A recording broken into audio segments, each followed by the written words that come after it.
موت سے چھپ نہیں سکتے، موت کا آہینی پنجہ تمہیں ہر جگہ جکڑے گا، اس وقت پچھتاؤ گے۔ ہاں ہاں، اور جوؤں کے اڈوں پہ جانے والوں، شراب کے اڈوں کو آباد کرنے والوں، سٹوں کو آباد کرنے والوں، زنا کے اڈوں کو آباد کرنے والوں، اپنے کمزور جسم پہ رحم کرو۔ چھپکلی اور چوہے سے ڈرنے والوں، اللہ کے عذاب سے کیوں نہیں ڈرتے؟ اللہ کا وہ دردناک عذاب جس کو نہ پہاڑ اٹھا سکے، اللہ کا وہ دردناک عذاب جس کو نہ آسمان اٹھا سکے نہ زمین اٹھا سکے، اس عذاب کو ہمارا کمزور سا جسم کیسے اٹھائے گا؟ اور یاد رکھنا، یہاں تمہاری دادا گیری بابا گیری سب چلے گی، اللہ کے یہاں کسی کا کچھ نہیں چلے گا۔ میرا اللہ ارشاد فرماتا ہے وَتُكَلِّمُنَا أَيْدِيهِمْ وَتَشْهَدُ أَرْجُلُهُمْ بِمَا كَانُوا يَكْسِبُونَ، اللہ تمہارے منہ پہ مہر لگا دے گا اور تمہاری چر چر چلنے والی زبان کو بند کرے گا، اور تمہارے اعضاء اللہ کی بارگاہ میں گواہی دیں گے۔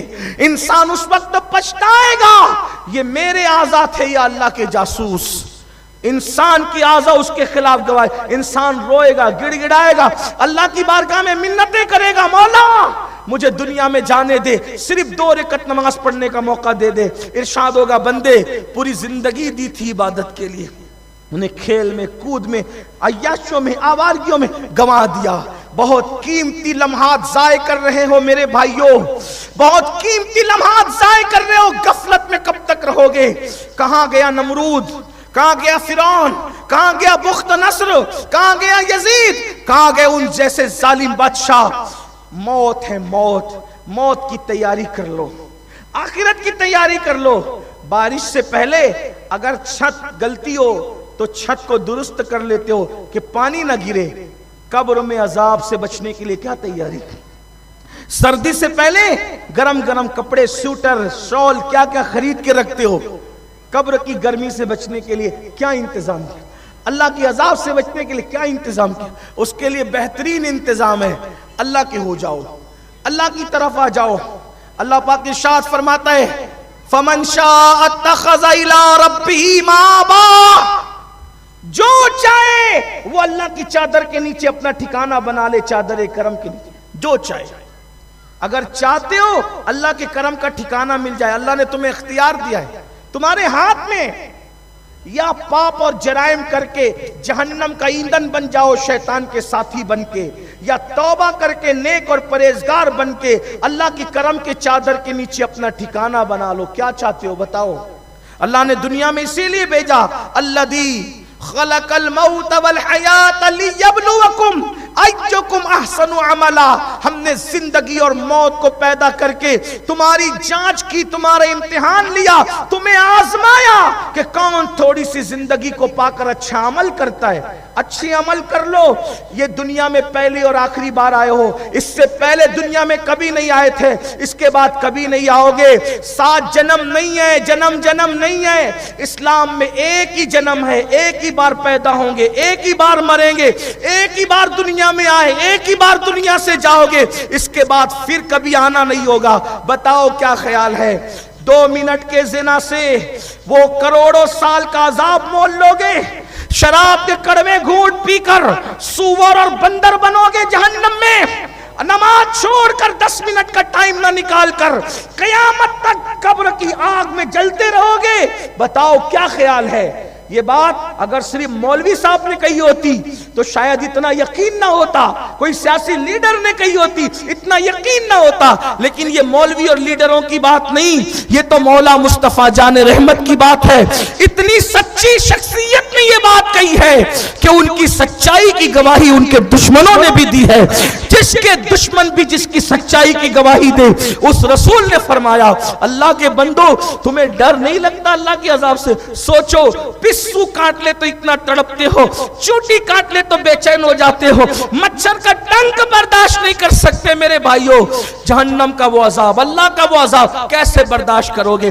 آئیے وہ جو حدیث پڑھی جا رہی تھی اس کو سن لے۔ اللہ کے سچے نبی تمہارے اور میرے آقا ارشاد فرماتے ہیں بے نمازی کو 3 مصیبتیں دنیا میں آئے گی، 3 مرتے وقت آئے گی، 3 قبر میں آئے گی اور 3 میدان محشر میں، یعنی بے نمازی کل 12 مصیبتوں کی گٹھری بنے گا۔ 12 مصیبتوں کے لیے تیار رہو، یا 10 منٹ کا وقت نکال کے نمازی بن جاؤ